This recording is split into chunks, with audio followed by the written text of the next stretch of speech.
Thank you. Blink glasses again. Okay.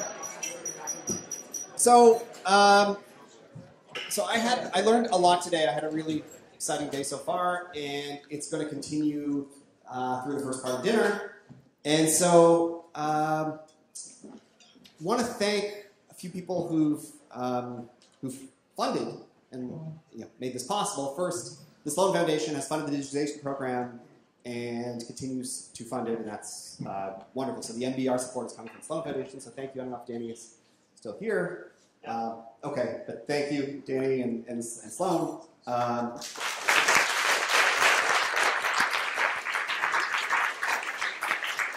Some of the funding has come from the Creative Destruction Lab and the Rotten School, and so thank you. Tip this here.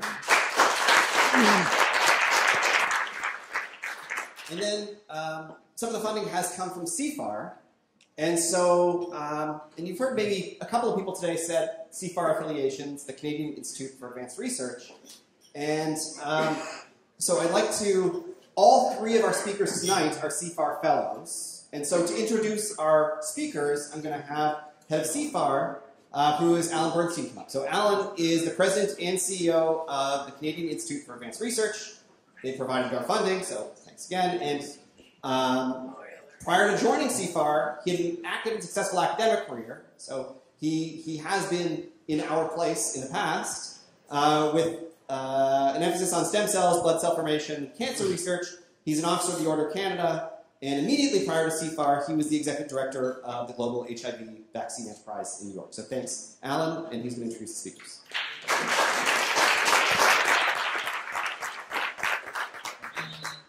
Thanks, Abby. And I want to thank you and AJ and Joshua for putting together actually an amazing program.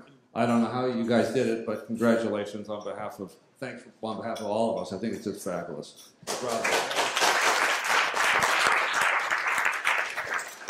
So I want to say just a couple of words about CFAR. I think the best way to explain it to this crowd is imagine a university without walls, where the faculty include people like Jeff and Yann and Joshua and Russ, and in economics, you'll be more familiar with these names, include, I don't want to leave anybody out, so I can look at my scribbles here. People like Daron, Elhanan, I don't even have to say their last names, I don't think.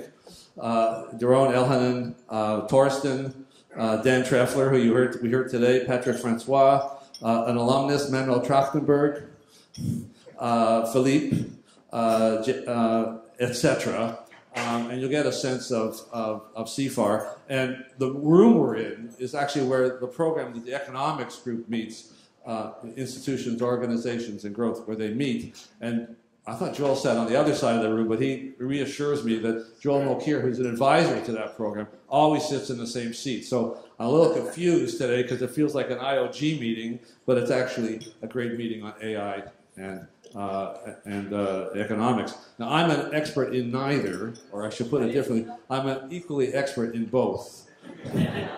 But I think it's been a great day so far. One other thing I want to say about CFAR, this is a plug a little bit. I thought today was great. We are having a series of meetings on AI and X, where X is economics, philosophical implications, its use in medical diagnostics, etc. And we are also going to be having, in November, it'll be on our website, a global call for new programs at CFAR. And you can talk to any of the people in our programs to find out more about what it's like to be in a program. But I hope some of you will look at that and think seriously about applying, because we are particularly interested in AI and its implications for society. Rebecca Finley, who's over to my left, who's VP of Engagement and Public Policy, is developing a global effort around AI and society, because I think it's really important and timely that there's a lot of activity going on around AI and society, but there isn't a coherent kind of global discussion going on. And I think especially for policymakers and for the public, it's really important that all of us in academia kind of work together, not to arrive at one view, but certainly to arrive at a consensus or distilled view for governments around the world. So with that, I think we're going to have a great three speakers this evening. So let me just tell you a little bit about each of them. And I'll start with you, Jeff. So Jeff is the guy that's standing here. Jeff is a CFAR Distinguished Fellow, one of a handful. He was founding director of our program called Neuro Computation and Adaptive Perception. And I should say, it goes back to our discussion that Larry Summers raised at the panel today. I think that it's really important that not just CFAR, but organizations that are government funded, at least in part, fund the long-term, high-risk research that companies don't fund at the beginning. They come in later. And I think that's one justification, if you will, for why, going back to the discussions about helping graduate students get training in this area, it is a proper role for government, simply because companies don't do that. They come in the case of AI, Jeff and I have discussed this, about 20 years after the fact. And I think that's appropriate. There's complementary roles of the public and private sectors in science and innovation. So back to Jeff. So Jeff is, I think, appropriately been called the godfather of deep learning, AI. Has really brought to the field in the AI winter amazing new insights that we've been talking about all day today and going on tomorrow. He is a chief science advisor to the Vector Institute, and he's a professor emeritus here in Toronto at the University of Toronto. Moving on from Jeff, Yann LeCun. Yann is director of AI research at Facebook, although I think his title is changing at Facebook, he tells me. He's the founding director of the NYU Center for Data Science. He's a CFAR Senior Fellow, and he's now the co-director of our Learning in Machines and Brains program with Yachia Benjo from Montreal. And our third speaker, where he is right now, is Ruslan Salakhutdinov. He's also a CFAR Fellow in that program, Learning in Machines and Brains. He's a professor at Carnegie Mellon University, and he's the director of AI research at Apple. So I'm going to turn it over to you guys, and we're all looking forward to a great discussion. Thank you.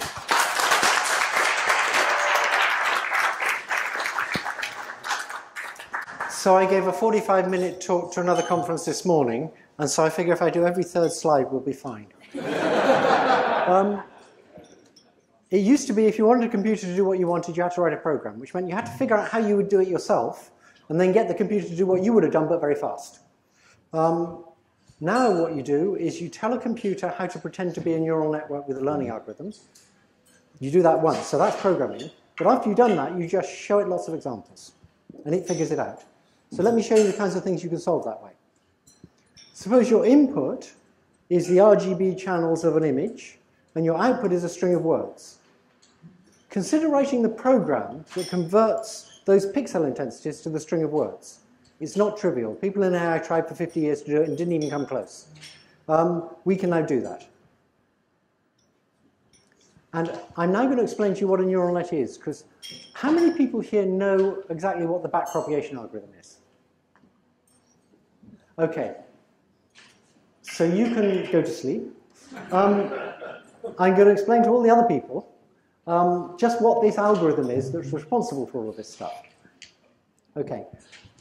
First, we start off with an artificial neuron, which is a gross simplification of a neuron, but is good enough so that we can put a bunch of them together and see what they can do.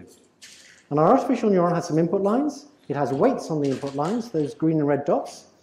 And what it does is it just takes the activity on the input line, multiplies by the weight, adds it all up, and puts it through that nonlinear function you see on the right.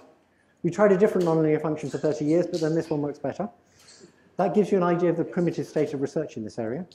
And that's it. That's an artificial neuron. Now we hook them together into a net. We make multiple layers. And what we'd like to do is learn all the connection strengths in that net. And these nets are powerful, so if we could do that, we could do more or less anything. So it's just a problem of what's the rule for learning those connection strengths. That's it. We've almost solved intelligence. And it's very simple how you do that. All of you can think of an algorithm. It's the first algorithm you think of, and it'll work. And it goes like this. You take a representative sample of your training data. For each of those cases, you run it forwards through the network. You see how well the network does at producing the answers you want. You have some continuous measure of that. Then you take one of the weights in the network, you change it a tiny bit, and now you do that whole batch of examples again. And you see if it got better or worse. If it got better, you keep the change. If it got worse, you don't. Okay, that's it. That's the learning algorithm. And that will work. That's a very naive idea of how evolution works. It's not entirely wrong. And evolution actually is a fact. And all I'm going to show you is basically a way to speed up that algorithm. So notice that in these nets, the net at least knows what the strengths of the connections are. So to know the effect of changing a weight, we don't actually have to measure it. We can actually compute it. So what we're going to do is we're going to run an example through the net. We're going to look at the difference between what we got and what we wanted. And then we're going to go backwards through the net, using the weights in the net, to compute, for every connection strength in the net, how a small change in that connection strength would have changed the outputs of the net. And then we are going to say, do I want to change it in that direction or the opposite direction? This is called a derivative, for those of you who like calculus. And the rule we use for going backwards is called the chain rule. So this algorithm was invented by Newton, I think. And so the backpropagation algorithm, you go forwards through the net. Using the same amount of computation, you take your error and you send your error backwards through the net. And after you've done that, you know for every weight how changing it would help or hurt the output. And then you change it a bit in the direction that helps the output in proportion to how much it helps the output. That's called steepest descent. And amazingly, you can talk to all the smartest people in optimization, or you can say, let's take a small batch of examples and run it through and just do steepest descent. And that works actually somewhat better than all the people in optimization, almost. That's what people use. It works fine with minor tweaks. Fancy optimization methods haven't helped much. And this works. So in the 1980s, people investigated a lot. But then it didn't work very well in deep nets, and it didn't work except of the kind Yann used. And it didn't work very well in recurrent nets, and so people gave up on it. Then some people in Canada, this is the origin myth, don't believe everything you hear. Then some people in Canada made some advances and made it work better. There's some truth to it.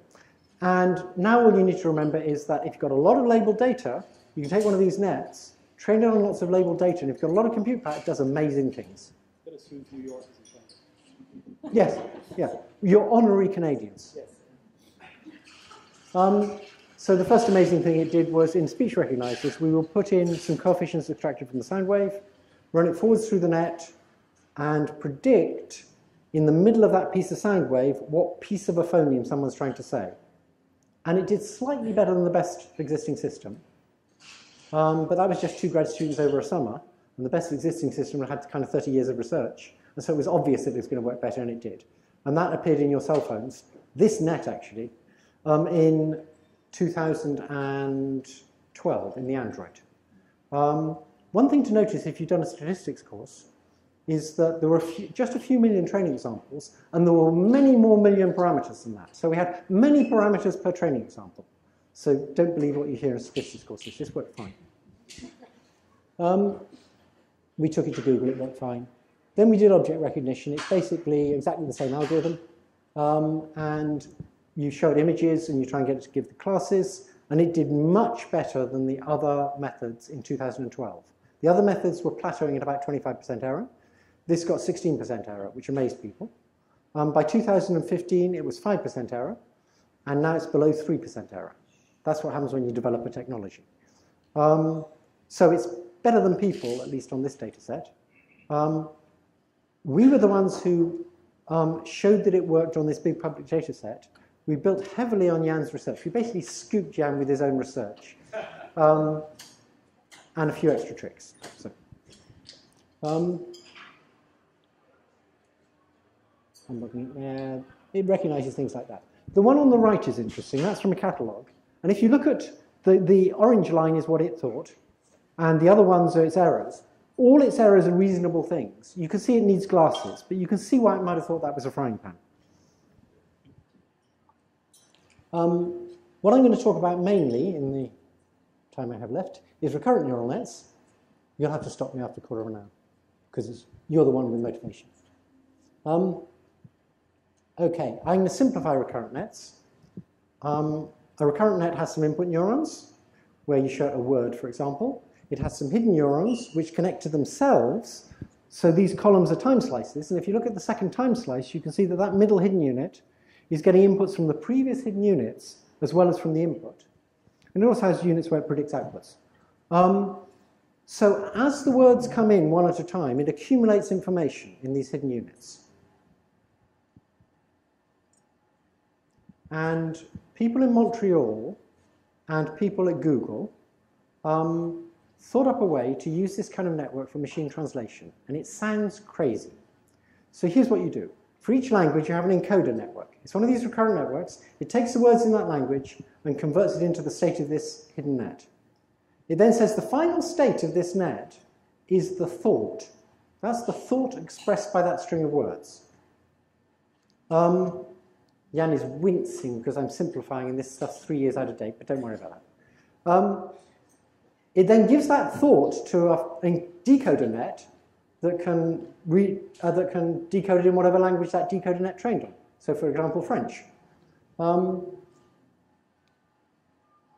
So the encoder RNN works like this. You give it words one at a time. It converts a word into a big bunch of features. It learns to do that. I'll show you how in a minute.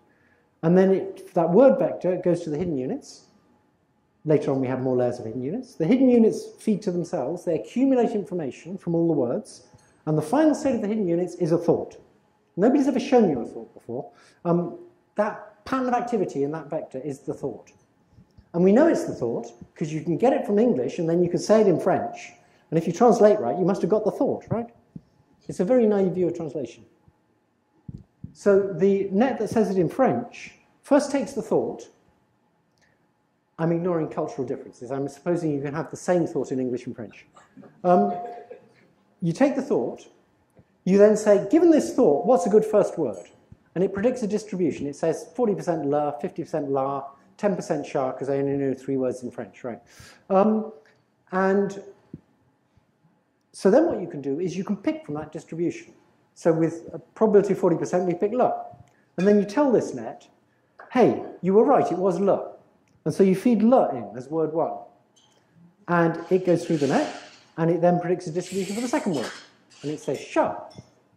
And so you say, well, it says 60% sha. So you say, you pick that with probability 60%. I suppose you got lucky and picked sha. You then say, okay, you were right. What do you think the next word is? And so on. And so you could, that's a naive way of decoding. You can decode better than that, but that'll do for this after dinner talk. The amazing thing is that whole thing works. The way you train it is you have your encoder net that doesn't know anything. It's just random weights, right? It's complete garbage, as Steve Pinker would say. You copy the thought across to the decoder net. That also is complete garbage. And you get the decoder net at each time step to give you a probability distribution over words. And let's say at the third time step, you know the correct word because someone gave you the translation. You simply say, I want to raise the probability of that word. Or if you're very mathematical, you say, I want to raise the log probability of that word. And you can trace those arrows backwards, right? Just as we went backwards through the net, you can go backwards through this net. So for every connection, you get a derivative that says how a small change in that connection strength would increase the log probability of saying the correct word as predicting the correct word as word 3. And you just accumulate that over lots of training data, change the connection strengths, accumulate over more training data again, change the connection strengths again. And you keep doing that, and hey presto, it translates better than, well, about as well as, the existing technology. And then you put a lot of work into it, and it translates considerably better than the existing technology. And now, when you go to Google and translate, it's doing something like this. There's a few little tweaks. There's attention, which was introduced by it's actually introduced, I think, by Cho, who's now at NYU, and we wouldn't like his boss not to know it was him, and Bardano and Bengio. And they do what translators do, which is they learn, as you're decoding, to look back at the previous sentence, actually the hidden states you had in the previous sentence, and get some input from those. So try and find the relevant bit of the previous sentence to help you out. It can translate the other way, but it does better if you do that. We also don't use whole words. You take any language, you take 32,000 word fragments, don't use a linguist, just use statistics. get 32,000 word fragments, which in English the would be a fragment, but the individual letters would be fragments, and ing and ed and things like that, and un. And that's what you feed in, word fragments. And when you translate, you feed out word fragments. This actually works, and that's how Google is doing your translation now. Okay. Now you can combine that with vision. So instead of feeding what you got from the encoder that looked at an English sentence into the network, you can take the last hidden layer of the network that does perception, and you can feed that into the network. And then you can decode the percept. So people say we don't know what neural nets experience. Well, let's get them to tell us what they experience exactly the same way as we get people to tell us what we experience. You take the neural net and you train it so it'll tell you what it experienced. And so it has an image, and it tells you what it sees. We're done, right? So you show it that net, and it says a group of people shopping in an outdoor market. You show it this image, and it says a close-up of a child holding a stuffed animal. Now, there's a certain amount of fraud involved because it was trained on a fairly limited vocabulary, but it basically works, and I was completely amazed when I saw this. And I'm going to rush on. I'm not going to tell you about the implications for document processing or medical images, or I will tell you briefly about QSAR. How long do I have? 2 minutes, I can do it. George Dahl, who did the speech recognition stuff, entered a Kaggle competition where you get properties of molecules and you have to predict their activity. And he won the competition by using a neural net that's basically the same as the speech recognition neural net. He didn't know anything about chemistry. And so Merck was going to pay him $20,000 for winning the competition. And they said, but first you have to tell us what QSAR you used. And George said, what's QSAR? Now, QSAR, it turns out, is a field. It's called Quantitative Structure Activity Relationships. It has an annual conference. It has a journal. It has people who work in QSAR, reputable academics. And George wiped them out without knowing the name of the field. The theme here is that this algorithm is powerful enough, so if you give it plenty of data, you don't need to put in any knowledge. Ask how many linguists were needed to make the system that Google now uses for translation. I'd love to tell you it was 0. In training the system, no linguists were needed. The less, the better. But for the data, for getting good data, you still need linguists for giving you good data sets. And I want to do one more thing, and this is really fun, so you've got to give me extra time. This is something I did with Ilya before the translation stuff. We're going to do a philosophical experiment. The philosophical experiment is this. Could you train a model to predict the next character in Wikipedia? It starts with no knowledge. If you trained it to predict the next character in Wikipedia, would it end up understanding the meaning of life? Do I have any votes for yes? Well, you're not very good game players, are you? Okay, so that's what we did. We trained it to predict 500 million characters on 4 GPUs for a month. And then we gave it, and I'm hoping this works. Yes! Okay. We gave it a string, and we said, predict the next character. And it gives you a probability distribution. Okay? So you pick from that distribution. And hopefully it said space. I mean, it could have been the meaning of life island, blah, blah, blah, but space is very probable. And it did say space. And so you say, okay, you're right, it was a space. Now what do you predict next? And we pick from the distribution. Now we did that 10 times and picked the best, the cutest. But here is what the net said, and it's not 42. 42 wouldn't have been interesting because it's in Wikipedia. It said something that's not at all in Wikipedia. You could search the strings in Wikipedia, you see, and this isn't there. It just made it up. This is what it thought the meaning of life was. You run till you get a full stop. It really did this.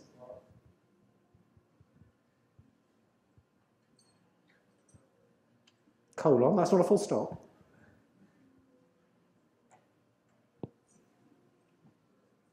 You're all grown-ups, right?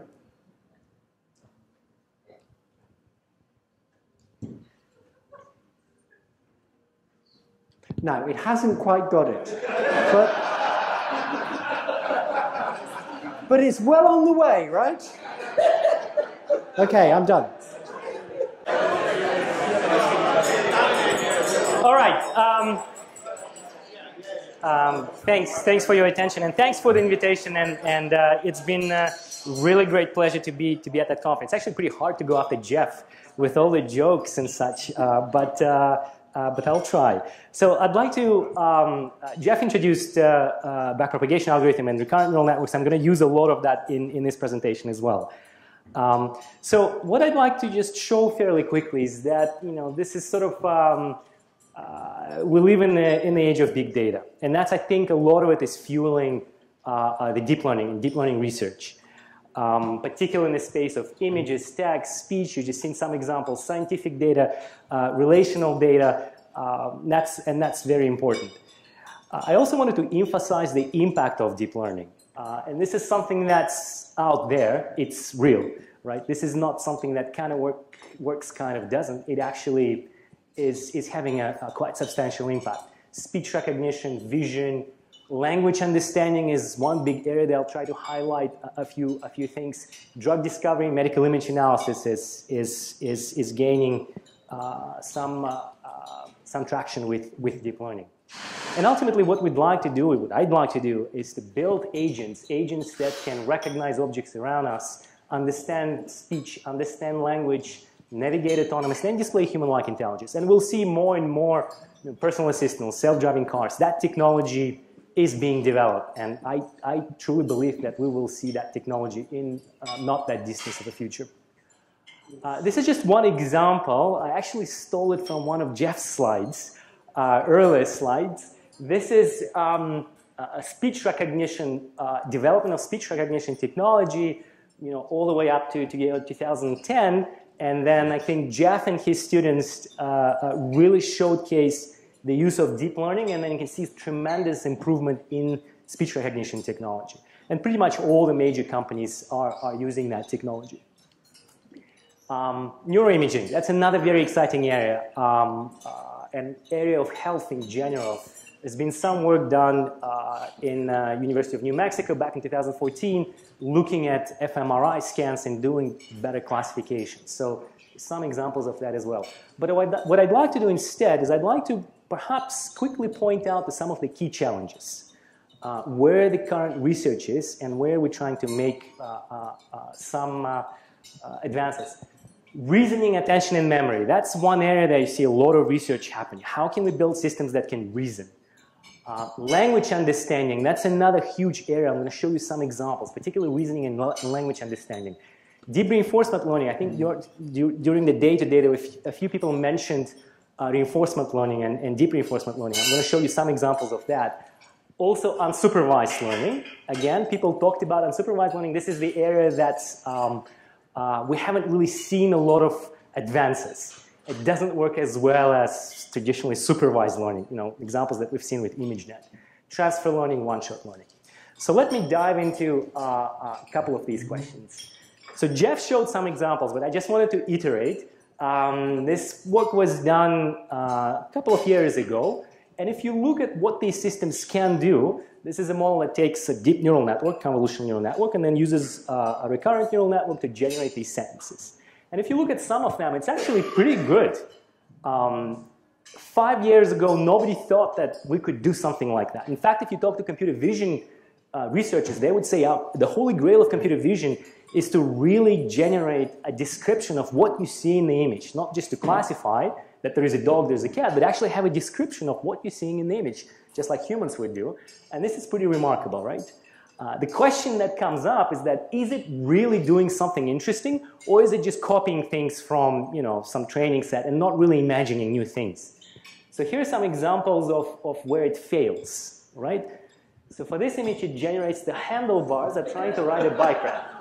Now, this is something that a human would not say, right? And that was a very good mistake for us because it really says that these models are doing something just beyond copying.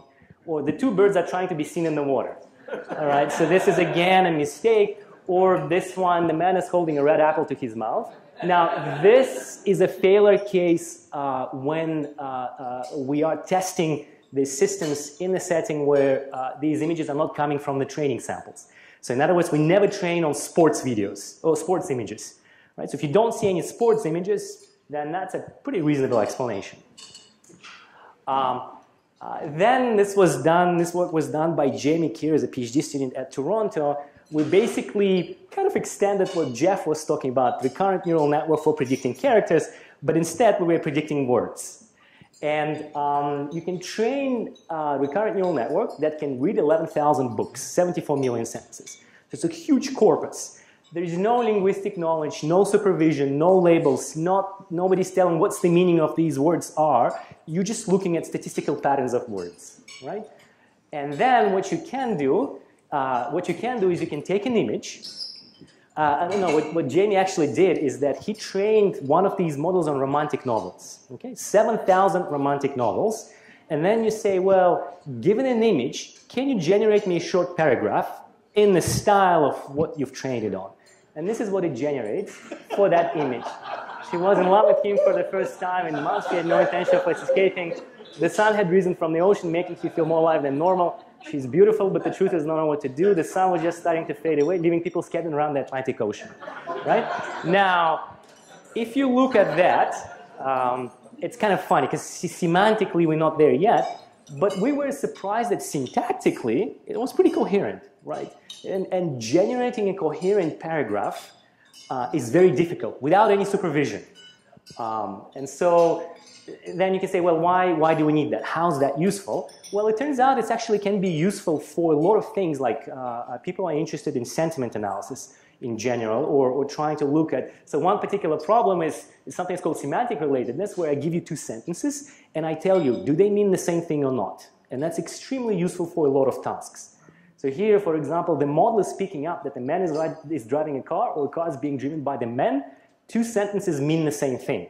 And again, this is just done by looking at 11,000 books, right? A girl is looking at the woman in costume, a girl in costume looks like a woman. These are two different sentences. The model correctly identifies that the meaning is different, right? This is where it's failing. A person is performing tricks on a motorcycle. The performer is tricking a person on a motorcycle, right? So that gets a little bit more into perhaps deeper semantic understanding, which is, perhaps we're missing in these models. But let me just show you a couple of examples in reasoning. There's a little bit of research taking place at CMU, but imagine that I give you this document. This is one of the stories. It says, arrested Illinois Governor Rob Blagojevich and his chief of staff John Harris on corruption charges. The whole text. And if you remember this scandal back in 2008, and you being provided with a query. So the query says, President-elect Barack Obama said on Tuesday he was not aware of alleged corruption by X, who was arrested, and so forth. The question is, who's X? Okay? And it turns out that for this particular data set, it's not just enough to look at one particular sentence or to look at one particular piece and find out what the answer is. You actually have to look at the entire article and connect little dots to be able to answer that question. People are extremely good at that. In fact, the accuracy that people can get is like 98, 99%. So this is something that's much tougher to do. And current state-of-the-art systems are these deep multi-layer networks. But it's interesting where each layer here contains a recurrent neural network. So it's kind of an RNN built on top of another RNN, built on top of another RNN. There's a query, you look at the document. So these are fairly complex systems, but they work fairly well. We're not on par with humans, but we're getting there. And what it actually does, if you look at attention, or if you look at what model is paying attention to, it turns out that model is picking up that alleged corruption and Senate seat are the important features for being able to answer that question, right? And again, this is something that we're not telling the system a priori. Pay attention to corruption, pay attention to the Senate seat. It basically figures out from the corpus that these are the important features, which is pretty interesting. Now, in the last 5 minutes, I'd like to show you just a couple of developments in the reinforcement learning that we've talked about today during the conference. The idea behind reinforcement learning is to map sequences of observations, what you see, to actions. And you can think of it as if you have some agent, you take an action, the world gives you back the observation, and once in a while you get rewards. The world is telling you how good that action, was that a good action, was that a bad action? Typically rewards are pretty sparse. And it's been around, these systems, these models have been around for quite some time. One of the recent developments that I think is really exciting is this area of trying to learn external memory. So these are new kind of generation of architectures where you're actually learning what to store and how to retrieve it from the storage, much like our computers are storing information. You can try to learn important information to store. But before that, I wanted to show you an example. Now, this example is a little bit controversial. So sometimes when I show this example, I get heated discussions. This was done by a couple of people, was published in 2017 in AAAI. And I know Jeff is in the audience, so it's particularly, anyways, let me show you what these guys did, okay? Whether it's ethical or not ethical, we can judge, but let me just show you what they've done. So here's an environment of using reinforcement learning. Now, let me just explain what you're seeing. Maybe I can just pause. Well, let me explain you what you're seeing. What you're seeing is the system. This is the input, right? You see a frame.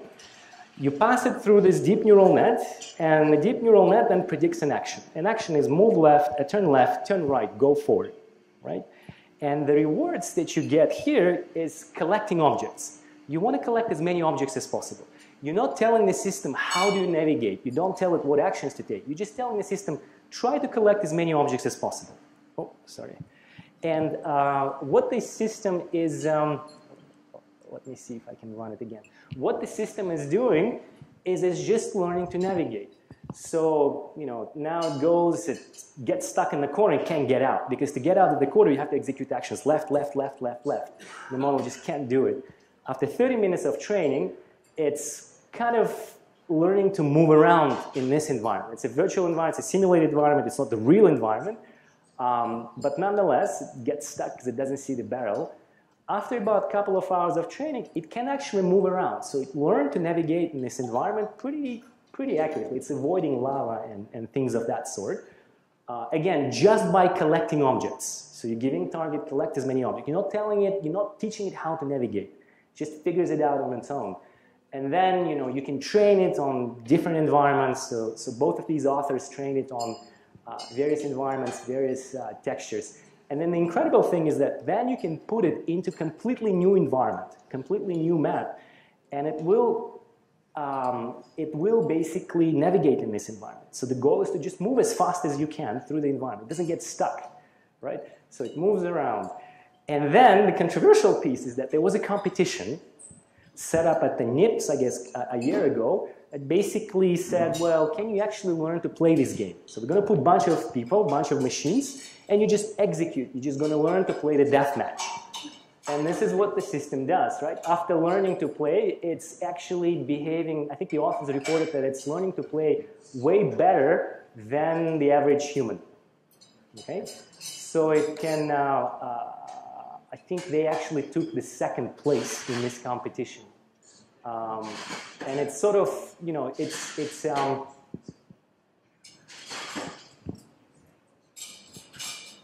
right? And this is, again, just based on the first, just based on frames, okay?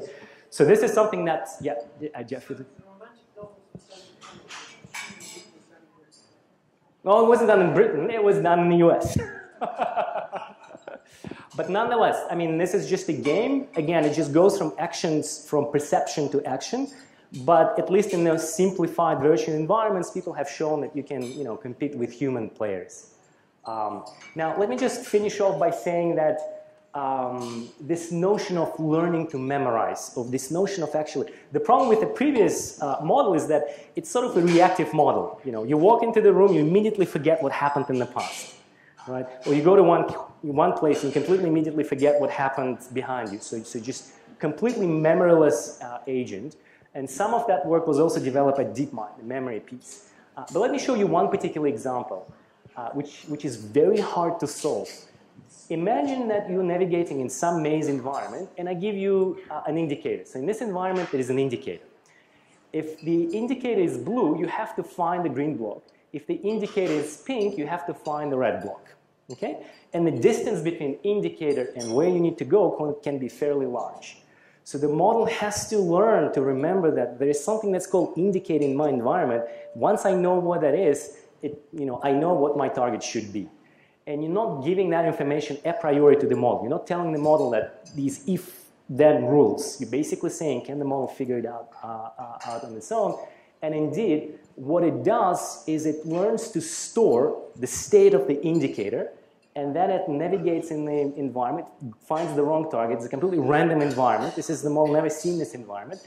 It finds the wrong target, remembers from the memory, from the external memory, what it was, and then moves around up until it finds the right target, right? So these are kind of little baby steps towards, solving something that's called long-term dependency problem, where you can actually, find these, to some extent, rules. And so the question is, can we actually build agents that learn have some kind of external memory, that can communicate, that can reason? There is one other work, the final work that I'd like to show you is, this is another example of an agent learning to execute instructions.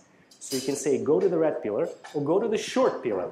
Like, without telling the system what the short pillar is, you're just giving it the targets. So if it achieves the target, you give it positive reward. If it doesn't achieve the target, you get negative reward. So after it takes a long time training these systems, so that's one big drawback. But at the same time, after a while, it figures out, what the tall red object is, so here's go to the tall red. Go to the smallest blue object. So it figures out, in some form, the meaning of the largest object. So it tends to go to the largest object. So it goes to the smallest green object. So out of the green objects, it picks up the smallest ones. And again, this is something that's people sometimes call language grounding, right? Because you're not telling it what's the meaning of the smallest or the tallest. You're essentially just saying, in this environment, this is the tallest. Can you navigate to this? And after a while, it's actually learning to do that. It's actually getting some notion of what's the tall, what's the smallest, what's the tallest, and so forth. So these, again, it's just some baby steps towards building these language models.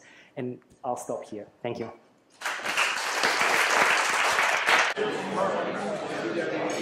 All right. Okay, this is the last talk you have to endure. And I'm really glad that, first, I'm very glad to be here. I'm learning a lot in this workshop, and looking forward to tomorrow. And I'm really glad that Jeff and Russ, introduced the topic. That I don't have to do all that. So, by now you certainly have some idea of what AI and machine learning and deep learning is. But there is sort of a number of different sort of categories of AI and machine learning that people have talked about in the past. So there's something called GOFAI, good old-fashioned AI, which is what Jeff described as, you basically write a program to do something, or you write a set of rules, and you have kind of an inference engine that uses those rules to derive new knowledge. And that's very manual. And that's why it wasn't that successful, because it turns out to be very difficult to reduce human thought process into kind of a set of rules. It's very brittle as well. In the 90s, machine learning became quite successful, and it's the process of creating a machine learning system basically consists in having people massage the data, design good representation for the data, and then train a simple model, say like logistic regression, which I'm sure many of you are familiar with, or just regression. And a lot of work goes into figuring out the right combination of relevant variables and kind of how to kind of transform those variables so that your model actually does something useful. And so that requires a lot of human intervention. Deep learning basically eliminates that step of figuring out what the right features are and what the right combinations of features are. You give the system the raw data, and if you have enough training data, the machine will figure out how to combine the input features, even if there is a very large number of them, so as to produce the correct output. So that's really what took off in the last few years, and what we hear about AI in the last few years is just this thing, that this manual requirement for manual work by experts has been essentially replaced by manual work of labeling data by non-expert, right? But that's not really AI, in the sense that it's not true AI. I mean, despite all the cute demonstrations that have been shown, which are incredible successes and are very useful, AI would be a slightly more autonomous system that integrates perception, prediction, reasoning, decision-making, and we're making baby steps towards this, but we're nowhere near a solution. So, application of AI, I had a few glasses of wine, so I can't speak as fast as Jeff, but, or at least not without speaking with a very strong French accent. So, Vinod talked about this at lunch. Medical image analysis, self-driving cars, accessibility, face recognition, all kinds of stuff, which certainly are going to revolutionize entire segments of the economy and society. But all of this is based on supervised learning. Supervised learning, of course, is like regression. You all know about this, or at least the econometricians among you. As Jeff explained, you show an input, you show the output you want, and you adjust the parameters in the system using gradient descent so as to kind of get the output error as low as possible. And it's all a matter of what you put in that box with all the adjustable knobs and how many knobs do you have, right? So a typical neural net will have a couple million or a couple tens of millions or hundreds of millions of those adjustable knobs and a few million training samples to train them on. And the funny thing is that everything you learn in statistical textbooks is wrong. You actually can learn things with many more parameters than you have training samples without overfitting. And it's somewhat of a mystery why this works, but it does work. So one of another question is how do you kind of connect all those simplified neurons that Jeff was talking about? And a particular way of connecting them is something called convolutional nets, which I worked on when I was in Jeff's lab as a postdoc in 1987, that goes 30 years ago, and sort of continued that work at Bell Labs and started having success with this very early on, just after just a few months of being at Bell Labs. And we're getting really good results on character recognition.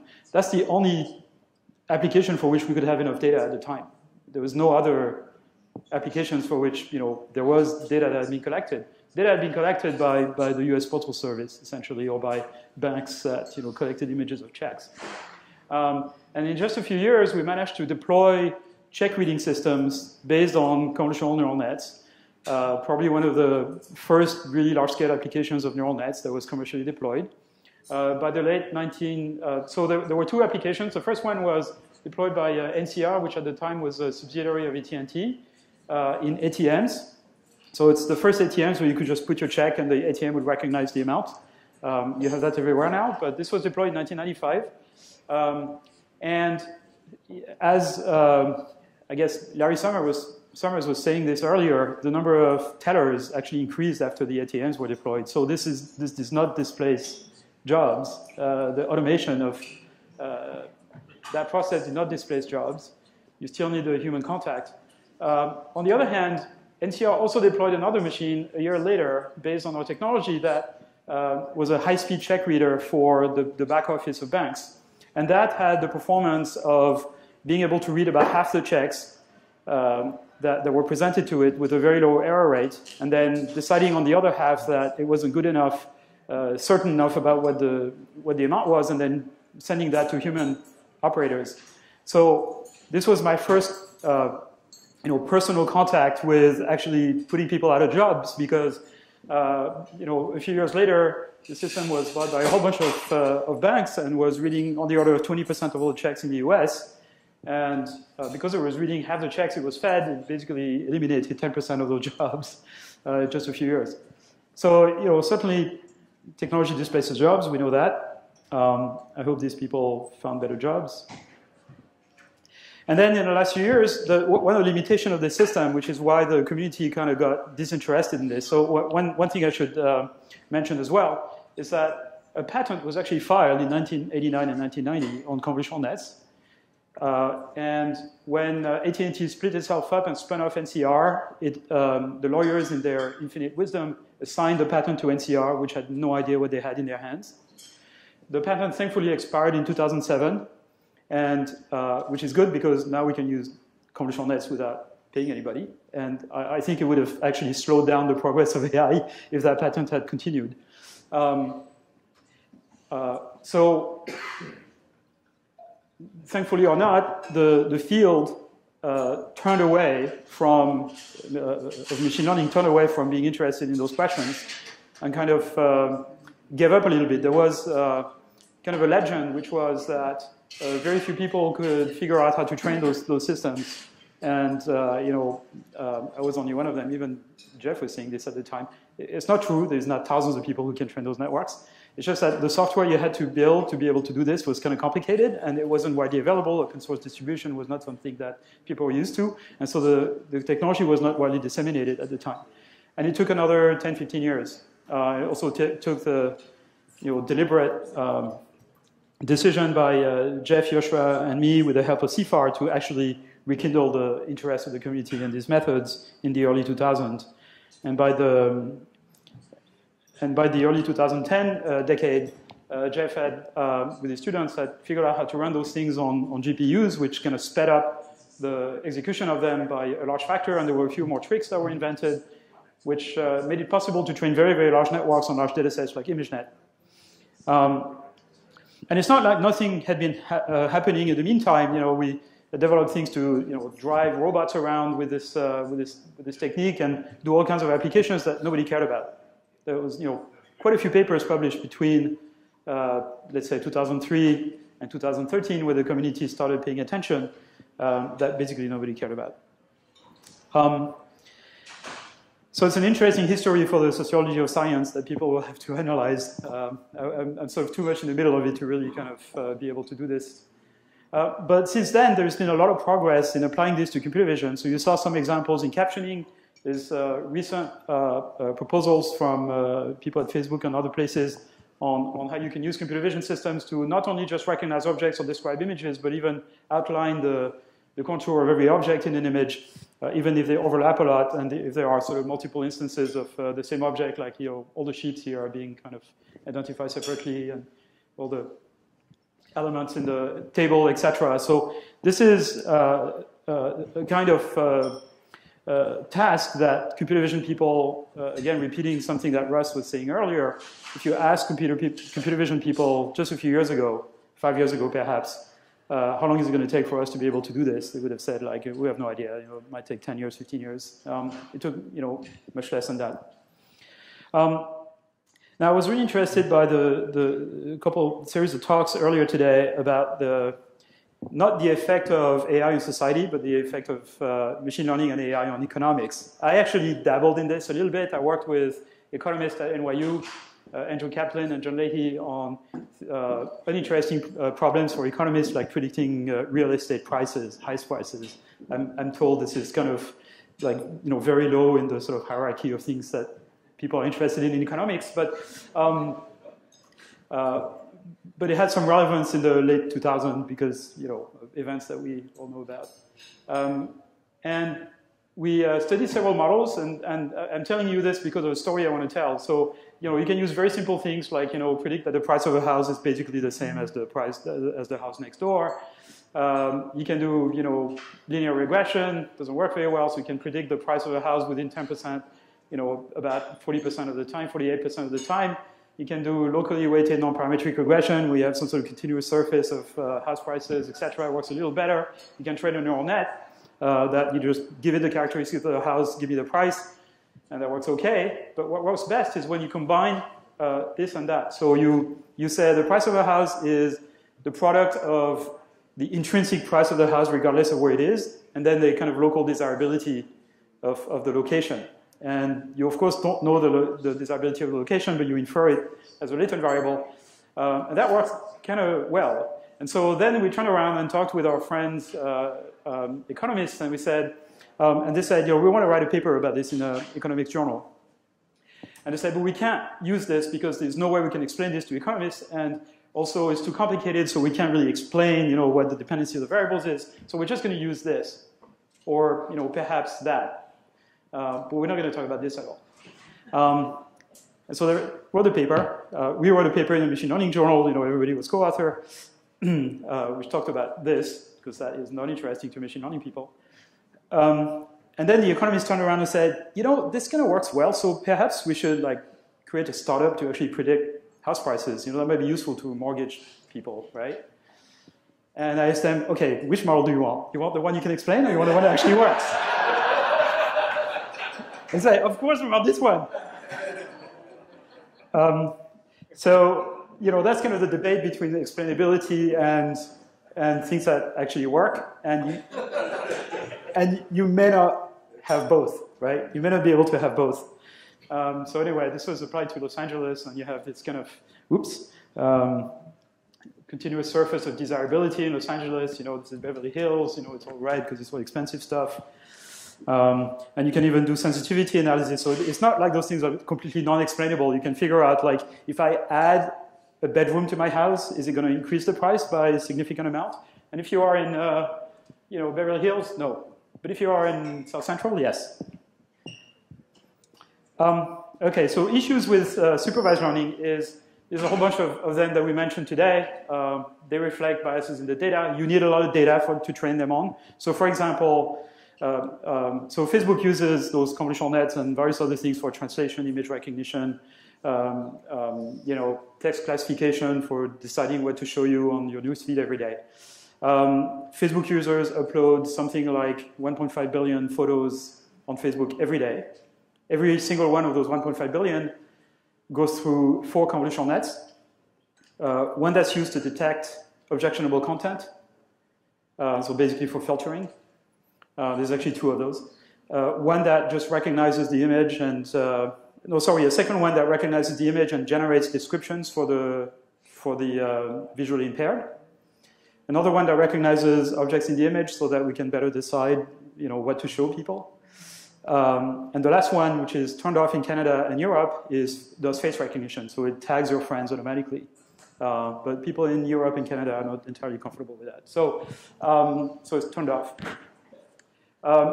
There's issues of testing and reliability and liability. Who is responsible when a algorithm sort of makes a bad decision or a learning system makes a bad decision? Is it the person who coded the machine learning program? Probably not, because it's very far away from and the person collecting the data, which may have biases in it, the person who trained the system, or the person who kind of packaged the whole thing to make the product. And it's not entirely clear. I alluded to the question of should decisions by AI systems be explainable. I think it's easier to generate explanations from deep learning and neural net systems that people think. It's just that there is very few situations where you actually need to do this. Surprisingly, yes. Everybody thinks they need explanations, but nobody actually does. It's just a way to kind of be reassured, but it's not useful. Not very often, at least. So, okay, but really the main problem here, so we've talked about the revolution of AI and deep learning, etc. I think there's going to be 2 revolutions. And it's starting by a bulb that explodes. I think it's going to be 2 revolutions. The first one is already announced and is already happening, which is the one that's brought about by deep learning and supervised learning and all that stuff. The second one, we don't know how long it's going to take before it happens in the research side of things, and how long it's going to take to kind of disseminate in the wider society. And it's one where the technology will be developed to make machines really intelligent. We don't have that technology today. We're not going to have it for a while. And I'm going to tell you a bit why. So as Jeff and Russ alluded to, there are 3 types of learning: reinforcement learning, supervised learning, which I talked about, and something else called unsupervised learning or predictive learning. It's a little difficult to define, but it's basically allowing machines to learn from observing the world or by acting in the world and just observing the results, without necessarily being rewarded for it, without being told what the correct action is at any one time, but kind of like baby humans or baby animals learn how the world works by kind of observation. Human babies learn a lot by observation without acting because they can't act very well. I mean, very much. That kind of comes later. So reinforcement learning is a scenario where you only tell the machine whether what it did was good or bad. You don't tell it the correct answer. Supervised learning, you give it the correct answer. And unsupervised learning, you basically ask it to predict what's going to happen next, or what is it, like, fill in the blanks from some information that's missing. You're looking at my left profile right now, but you can pretty much infer what my right profile is, even if you had never seen me before, because you know that faces are more or less symmetric. There's an entire area in your visual field that's a blind spot, but you don't realize it because your brain kind of fills it in. So there's a lot of unsupervised learning going on in your brain that basically fills in the blank for all the stuff you don't directly perceive. So reinforcement learning is great. It works really great for games, as Russ showed. So he showed examples where two students at CMU placed second in a competition. This is the team that placed first. That's the team from Facebook last year. And so they webbed at your team. But this year, the same people that you talked about, Guillaume Lample, actually won. But now it's because he joined Facebook. He's a student in Paris.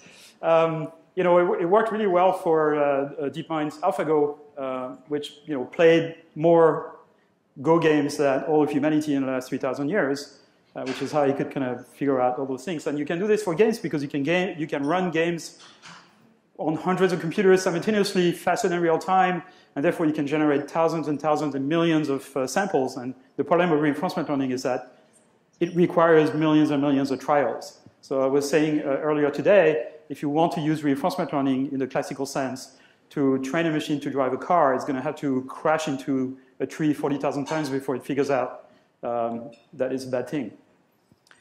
So clearly, reinforcement learning in itself and supervised learning in itself are not the answer to AI. Animals and humans learn much, much faster, much more efficiently than machines, and we don't know how. We don't have the secret for that. That's the next frontier in AI. Until we crack that nut, we're going to be limited in the sort of broad applications of AI. And we don't know if that's going to take 2 years, 5 years, 10 years, 20 years. It might take longer. Now, that led me to kind of make this slightly obnoxious analogy for people working on reinforcement learning, which is that if intelligence is a cake, the bulk of the cake, the genoise, is unsupervised learning. That's where we learn everything we learn. The icing on the cake is supervised learning in terms of the amount of information you give the machine when it trains. And the cherry on the cake is reinforcement learning. And reinforcement learning people tend to get upset when I show this. But it's basically a way of telling that the unsupervised learning is the dark matter of artificial intelligence. It's kind of like physicists, right? They tell you, oh, everything we know about in the universe is only about 5% of the mass of the universe. The other 95%, we have no idea what it is. It's the same here. So can machines learn like humans and animals by observing the world? Can they acquire common sense? What is common sense? It's this ability to fill in the blanks, fill in parts of the visual field, which is simple, predict the future from the past, infer the past from the present. I mean, all kinds of things like this, right? And we acquire a lot of those capacities when we're babies. So we do things like, acquiring the notion of object permanence in the first 2 or 3 months of life. The fact that an object is still there even if it's hidden, which is why peekaboo is so funny for babies. Even orangutans, they don't have language, they're not social animals, they live a solitary life, but they have a pretty good model of the world. You do a magic trick in front of them and they roll on the floor laughing. Because it breaks their world model, right? And so, we need algorithms to learning algorithms to discover regularities in the world. And I'm kind of parroting, what Jeff has been saying for 30 years or something, right? I mean, 40 years. I mean, whatever, forever. So, we learn basic things like gravity. And the way we can test this in babies is, or other people, not me, but is that you show something to a baby, and if it breaks his internal model of the world, the baby goes like this, it'll open his eye and it says what's going on, right? Pays attention, kind of like this. And this ability to fill in the blanks, allows us to interpret language as well. So if I say something like, Josh picks up his bag and leaves the room, which I hope he's not doing, just those few words, you can infer what he has to do. He has to stand up and extend his arm and, close his finger and then walk towards the door, open the door. And once he's gone, he's not in the room anymore because, you can't be in 2 places at the same time. And, he's not going to fly away. He's not going to dematerialize. He's not going to attract his bag by telekinesis. So a lot of those things and you can interpret the sentence and fill in the blanks because of all the knowledge you have about the world and intuitive physics. So our friend Emmanuel Dupoux in France is a developmental psychologist, came up with this chart of when it is that human babies kind of learn those various concepts of gravity and inertia and the solidity of object permanence and the fact that some objects move by themselves and others don't and things like this. And you learn all those things. You learn that the world is three-dimensional, etc. We don't know how to do this with machines. We don't know how to get machines to just observe the world and figure out how it works. And there's a big quote from Jeff, which I'm going to skip. He can tell you about it. It's a justification for why unsupervised learning is the right thing. So now let's talk about how this could be used, why this is a major obstacle to building an AI system, a fully autonomous AI system. An AI system, as Russ explained, is some sort of agent that generates actions for the world, and then the world responds with percepts. But inside of this, you essentially have 2 or 3 components. One that essentially estimates the state of the world by, through perception. There is an objective, and economists know about objective functions, right? This is an objective function. And there's an agent, and what the agent is trying to do is basically keep itself happy, and the measure of happiness or unhappiness is this objective function. So the lower you make the value of the objective function, the happier you are. And it's basically trying to bring the world into a state that will make it perceive the world in such a way that its state will be a state of happiness, if you want. Okay? And so this is true of artificially intelligent systems that are autonomous. This is true of animals as well. They have those modules in their brain. Now, if you want an AI system or an intelligent system in general to behave intelligently, it has to be able to predict in advance, play in its head a sequence of action and predict the consequences of its actions. Even a simple cat cannot learn all the amazing motor skill and feat that they do by jumping around. They learn this, in a few months, a few weeks in some cases, and they do develop a very, very accurate model of the world and a model of themselves, their kind of, dynamics and what they can walk on and, etc. So the agent needs an internal world simulator, a model of the world. And if there is a statement I would make, it's that the essence of intelligence is the ability to predict. And then the other components are things like the ability to predict the long-term value of the cost, so of the objective. You don't want to just optimize the short-term objective. You want to predict what the long-term effect is going to be of a sequence of action. And this is a module that learns to predict the long-term value of the objective. And then the actor kind of generates action proposals that, given the predictions of the world simulator, optimizes the objective. So if you want to be stupid, you can be stupid in 2 or 3 different ways. First, you can have a very inaccurate world simulator, a very inaccurate world model. You can have a crooked objective function.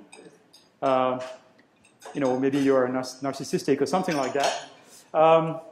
Or you can be very bad at deciding on a sequence of action that will actually optimize your objective function, even if your predictor is good, if your world model is good. And in some cases, you can get all 3 bad, right? You have a bad world simulator, you have no idea what actions to take, and your objective function is crooked, and in that case, you get elected president of the United States.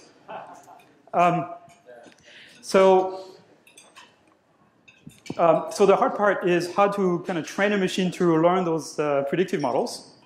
And the problem is to learn is the fact that the world is not entirely predictable. You can have many things that can happen in the world that you just cannot predict, right? So if I take a pen and I put it in my hand and I tell you I'm going to let go of my finger, you can tell that the pen is probably going to fall, but it's going to be very hard to tell in which direction it's going to fall. So if I train a supervised predictor to say, predict where the pen is going to fall by observing the future, it's almost always going to be wrong. And the best thing you can do is predict the average of all the possible futures, and it's going to make a kind of a blurry prediction, so it's not going to work. And so we've been working on various methods, which I'm not going to explain, but the word was mentioned before by Vinod, GANs, generative adversarial networks. It's kind of a method for training a system without forcing it to predict a single answer, but allowing it to make predictions where there are multiple possible correct answers.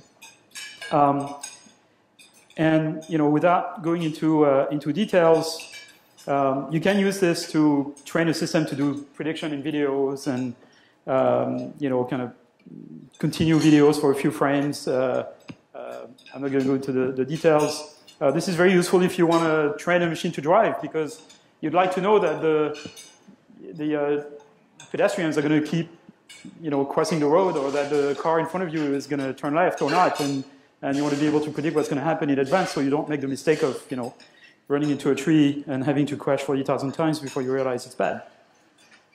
Okay, so my last two slides.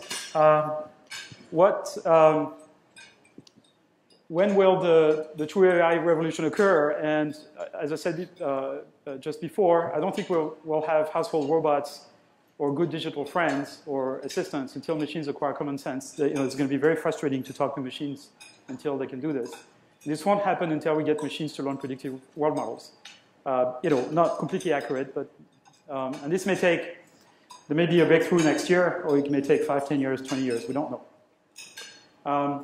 We all work on the assumption that there is a very simple principle and perhaps a very small number of algorithms that are sort of underlie AI. And as there is for flight, basically, if you figure out aerodynamics, you figure out flight, with stability and stuff. For engines, it's thermodynamics. What is the equivalent of this for intelligence? We don't know. We don't even know if it's a good hypothesis. It's a good working hypothesis, but we don't know if it's true. So if you believe people like Gary Marcus, they tell you the brain is just a kludge. It's a collection of hacks, and there is no underlying principle behind it. And so it's kind of hopeless to try to build something like this. I personally, and Jeff, don't believe in this, but how is AI going to affect our perception of value? And I'm not an economist, obviously, but I have this sort of interesting remark, which I'm sure a lot of you have figured out. Material goods, the value of material goods is going down, and the value of authentic human experience is going up. So, and I'm sure a lot of you, this is probably a cliche in economics. So you can buy a Blu-ray player for $47 from Samsung on Amazon or whatever. But if you want an authentic handmade ceramic bowl, 10,000-year-old technology, it's going to cost you $700. Similarly, you want to listen to Mozart Zauberflöte, and you can download the recording for $7. If you want a ticket at the Met to listen to it, the most expensive ticket, admittedly, is $800. You can get them for like $200 or so, but it's way, way more expensive because it's an authentic experience. There is kind of real stuff happening, right?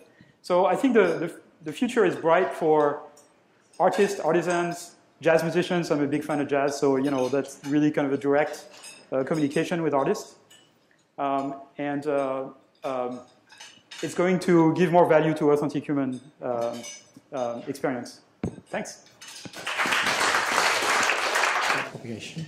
The first thing I said, Jim, was Rosenblatt proved that can't work. No deterministic algorithm will possibly do that. And the proof depended on having all the weights starting at 0, and no deterministic algorithm could break symmetry. And so Rommelhart, being quite smart, said, yeah, but if we start with random weights, we don't have to worry about that.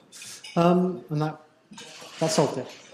That's all you have to do. Now, when we do simple demonstrations, I typically put in full connectivity. And in the speech stuff, we initially use full connectivity. That's just to keep the MATLAB program simple. It turns out you can use random connectivity, or you can be a bit more principled about it and say, actually, for something like vision, there's lots of information that's local in the image. So let's use local connectivity, and let's make the receptive fields get bigger as you go up. And that's what Yann did. Yann was, I think, the first person to use local connectivity and backpropagation and share the weights between filters. So convolutional nets say that if I've developed a feature detector here, I want the same feature detector over there because I believe the knowledge should be translation invariant. So it doesn't matter what you do, it'll work with backprop. So today at lunch, Vinod gave a fascinating talk laying out some of the successes of some of his companies have had in different areas and sketched out a vision where machine learning systems exceeded human capabilities in lots of different domains and leading to a lot of disruption in the labor market. He expressed the opinion, I hope I'm quoting you correctly, that it would be unlikely for education to be able to keep ahead of this, which was disappointing and shocking to, I think, almost all the economists in this room, because that's usually the top of our list of recommendations is, let's invest more in education to stay ahead of this. What's your view on that race between education and technology and our likelihood of being able to keep ahead of it with education? I don't want to say that education is losing, because the technology is driven by people who went through the educational system. So, there wouldn't be technological progress unless you had these people. I mean, there are different types of technological progress, right? Starting at the bottom, there is a good product design with essentially existing technology, and identifying a good market where you can sell stuff, and then putting together the sort of more or less existing technology in such a way you can build it cheaply. A good example is the iPhone, right? There were smartphones and touch phones before. It's just the iPhone was just better put together and better designed. Well, let me just qualify that. I think Vino was especially talking about the people at the bottom 50% of the income distribution who aren't at Apple defining the iPhone. Oh, okay. Right. I mean, what I was going to talk about was the fact that there's also innovation by engineers who have very highly varied degrees of education. Some of them are college dropouts, some of them are PhDs, the whole range. And then there is the scientific innovation, which usually gets forgotten a little bit because it happens 5, 10, or 20 years earlier, which is done by people who generally have done PhDs and things like that, who have done the science. But that is the foundation of all this, right? Now, in terms of are people going to be left behind in the technological revolution? I have this sort of folk economics kind of picture, which everybody in the audience here can tell me is completely wrong. And this is kind of the picture where there's the set of skills that are useful at a particular time for the economy, the desired skills that people should have. And then there's the skill that people actually have, and that trails behind. And if you are kind of in the tail of that, you're out of a job because your skills basically are not valuable in the current economy. Now, as technology accelerates, the set of skills that people actually have trails behind, and the problem is that you can't retrain people faster than a given rate. And so, as technology progresses faster and faster, there's more and more people trail behind. I mean, I'm just kind of basically expressing what some people call technological unemployment, which is sort of a side effect of this. But so, are we going to be able to make all those 50% of people kind of useful for the economy, or come up with UBI? I mean, I'm not. I mean, that's a question for you. It's from me to you. Yeah. A while ago, there was a lot of talk and even hype about the brain study, brain research, kind of feeding into your area of research and, kind of speeding up progress, perhaps towards the real AI that you were talking about. But, none of you mentioned brain research in your presentations, and not throughout the day. We haven't heard of that.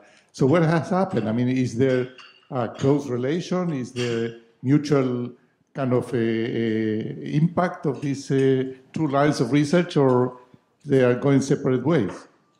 There's a lot of interest in the relationship between backpropagation and the brain. In the early days of backpropagation in the 80s, people said, there's no way the brain could do it. It's just ridiculous.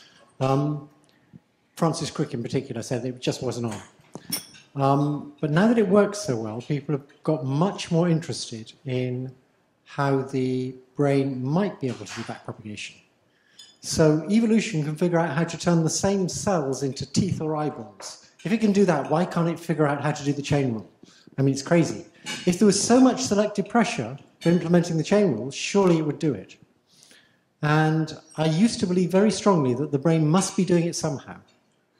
Recently, I've come to believe that actually the brain is not doing backpropagation. And I now believe that pretty soon we won't be doing backpropagation either, because there's a better algorithm out there that the brain's using.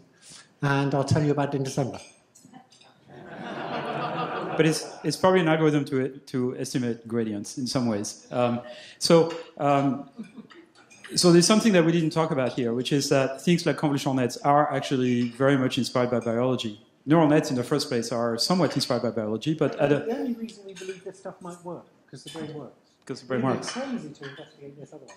Right, but there is something that we must pay attention to, which is that you don't want to be blinded by the biology. So if you talk to a bird biologist and asking about how birds fly, they'll go hours on end on how feathers are so important and how complicated they are, and how you have to get every single detail of a feather right if you want to build a flying machine, which obviously is not true. And the underlying principle of flight is aerodynamics and lift and drag and stability and stuff like that, right? Which you can understand through engineering approaches or theoretical approaches, but not by copying biology. So there are people in the field, some of them in Europe, that who got lots of money, who believe that somehow by studying all the details of how the brain works and building a simulation, an accurate simulation of how the brain works, somehow we figure out how to build intelligent machines. And I don't want to speak for my colleagues here, but I think it's completely nuts. I think it's completely nuts too. Now, let me ask a question here. Does anyone here know who Clément Ader is? Clément Ader? You have no idea? Clement Ader? Okay. Like who is French here? There's some French people. You don't know who Clément Ader is? Yeah, vaguely, right? Okay, Clément Ader is a guy who built a steam-powered airplane in the 19th century. In 1893, he actually managed to have it take off on its own power. This is 13 years before the Wright brothers, 10 years before the Wright brothers. And he was a little secretive, so the thing sort of didn't get a huge amount of publicity, but some. But the thing is that he copied bats. So his airplane was shaped as a bat. He hadn't built models, he hadn't built kites and gliders like the Wright brothers. He just built an airplane. He was a steam engine designer and just expected it to fly because it was shaped like a bat. And you don't know about him. He's forgotten, at least outside of France. He's not completely forgotten in France because he actually called his airplane avion, and that's actually the word used in French, Spanish, and Portuguese for an airplane. So he had a heritage, but his engineering heritage was zero, and because he got hypnotized by biology without actually understanding the underlying principles. And so that's a mistake we are not making, but other people are making. Can I just say a couple of things for younger generation when it comes down to neuroscience and machine learning? I have two experiences. When I was on the job market, some of the work that we do in deep learning is indeed inspired by neuroscience, just like Yann mentioned. When I was on the job market, I had a picture of the brain through the whole presentation and just kind of highlighting where the connections might be. The feedback that I got from the computer science department is basically lose the brain picture. Right? Fine. So that's the attitude generally within the machine learning community. The second point that I want to point out is during my PhD work, I think at some point I remember looking at some algorithm and I told Jeff, isn't that something, how the brain could work? And Jeff said, when it comes from me, it's okay. When it comes from you, it looks fishy. So general, I do believe that was that's right. So in general, I think that there needs to be more connection, absolutely, between machine learning and neuroscience, and a lot of what we do is inspired by how the human brain works. But I guess that connection hasn't been there yet, at least in our community, because machine learning community itself is a little bit more statistics oriented, and it's a little bit more, optimization, statistics, probability, rather than making connections to neuroscience. I don't know what you guys are feeling, but that's generally how our field is evolving. Okay, we'll take a couple more, Joshua, then James, and then we'll do the rest of our research. So I have a question that I ask every single time. I've asked Rich this question, he didn't know the answer. Why Canada? Sorry, why Canada is the question. How did it come to be that this entire field got generated strewn between 3 universities in Canada and not elsewhere? Okay, so the Frenchman living in the US is going to answer the question. Well, it's because of Jeff because of Joshua, and also because of Rich Sutton, who used to be a colleague at AT&T and was hired by University of Edmonton in the early 2000s. And so their three presidents, these are people who are very influential in the neural net. And at the time, this topic was not particularly popular. So what happened in 2003, and Jeff might have a different interpretation of the story, but around 2002, 2003, I started, I left industry and joined academia. I became a professor at NYU. And Jeff had come back to Canada he was in England for a bit. And we kind of deliberately got together and said, like, we should, really try to make this work. Like, we know it's a good idea in the long run. We know it's going to work eventually. Let's get together and decide what is the best path for getting those neural nets to work on real problems, and maybe derive new algorithms, etc.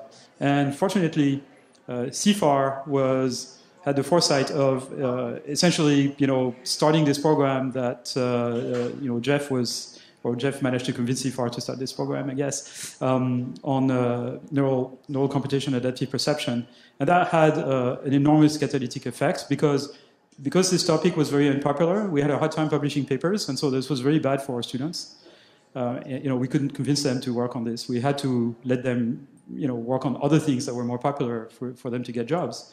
But that created a community. We had kind of a safe space, if you want. I hate this term, but we could. We had 2 or 4 meetings a year. We had summer schools, and we started basically building a community around this idea that ended up being big enough so that when we would submit a paper to a conference, it would be reviewed by other people from the same community. And this is how communities start. This is a natural process. And around 2006, with the effect of a paper that Russ and Jeff published in, was that Science or Nature? Science, huh? And a couple other things a couple other papers that kind of had some importance. People started paying attention. So in 2007, we proposed to hold a workshop at NIPS, the big machine learning conference, on deep learning. And it was already the case that the community was kind of growing. And our workshop was denied.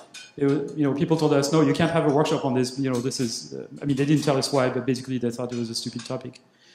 And so we went to CIFAR and we told CIFAR, like, would you fund a pirate workshop aside from NIPS? We could just bus people and, We completely screwed them up. They had Thursday afternoon to get from the conference to the ski resort. And we figured on Thursday afternoon we could have our pirate workshop, and we could get CIFAR to pay for buses to leave at the end of the pirate workshop and make them free. And so what happened is people had bought tickets on buses to go in the afternoon, and then they figured, they could save $30 if they came to our workshop and went on the free CIFAR bus, and completely screwed everything up. And we had by far the biggest attendance of any workshop for the workshop that was denied. It was a salon de refusé, I think. Yeah, I think the whole conference had something like 600 or 700 attendants, and the workshop had 300. So it was half the conference stayed for the workshop, basically. And then it took off from there. So we started having kind of entire sessions then that were devoted to the topic, and then around 2012, 2013, the speech recognition and computer vision community basically just completely flipped to kind of taking this over. Let me say one more thing, because I don't think people quite understand how around 2005, that kind of time, this field was regarded as complete rubbish. And so quite a long time after that, Yoshua Benjo submitted a paper to ICML. It's probably about 2010, sometime like that, maybe 2008, 2009. He submits a paper to ICML, and one of the referees, it gets rejected. One of the referees says, this paper should be rejected because neural networks have no place in a machine learning conference. It wasn't just that they thought it was a bad paper. They thought neural networks is known to be rubbish. We shouldn't even referee it. And in fact, one of the journals had a policy, I'm told, that if they got a neural network paper, they just wouldn't review it. They'd just send it back. That was PAM. That was the leading vision journal. So this stuff really was regarded as complete nonsense. Okay. Sorry, I wanted to see if there was a way to reconcile or understand the two views that came out of the conference. One from a lot of the economist presentations that it's very important to understand why algorithms work or what goes into them, and we think that there's the argument that when systems change, there's the Lucas critique, and it's very important to understand what's going on. And then a theme from the discussion tonight is that it's less important to understand what goes into the algorithm. Is it just that we're working on different types of prediction problems, that quote-unquote theory might be more useful for economics problems, but not for facial recognition, or perhaps we're just misinformed? Or so I think if the process you're trying to model is simple enough, you can use simple enough models that will be easily understandable, whose function will be easily understandable.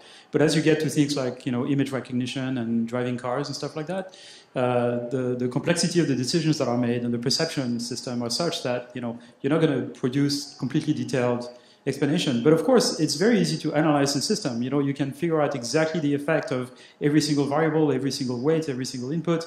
You can do sensitivity analysis, like one of the examples I showed. Now, I would actually, I'm not particularly happy about the use of the word algorithms. A machine learning system, once it's trained, is not an algorithm. The algorithm itself, is one page of code. To run a neural net, the simple code to run a neural network is basically one page of code in whatever language you want. The algorithm itself is very simple. It's multiple nested loops that do multiplications, addition, and comparison. That's all there is. That's doesn't even qualify as an algorithm in computer science. What makes the complexity of the function is the value of all those weights and the result of learning. So we're not talking about an algorithm. We're talking about a trained system. That's really what we need to test. Can I just say a couple of things about your question? I think many times it depends what your goal is. So I can give you an example. For example, I know that in banking industry, when you're applying for loan, a number of banks are actually using very simple models. In fact, they're using something like linear regression models. And the reason why is because they have to explain to the customer that your loan is denied because this variable is below this particular threshold. And this variable is above a particular threshold. Your depth to something ratio is below 0.5. That's why we're denying you the loan. Whereas if you look at something like fraud prediction, you don't really care about that much about explainability. You really care about accuracy because you really want to catch, type 2 versus type 1 error. And I agree with Yann, in many of the systems like perception systems, visual systems, state-of-the-art models are based on these deep neural networks. It's very hard to come up with alternative algorithms that you can easily explain what's going on and just basically say, well, the reason why I'm detecting this car is because you have these wheels, or have some precise explanation, even though, just like Yann is saying, you can do sensitivity analysis and so forth to figure out what it is. But nonetheless, in many cases, it's just there is no other alternative. That's why a lot of big companies are spending, designing new chips, designing new hardware, as well as designing, large-scale training of these complex systems. Just because there is nothing better that exists out there. Okay, thank you very much to all of you. We really appreciate it.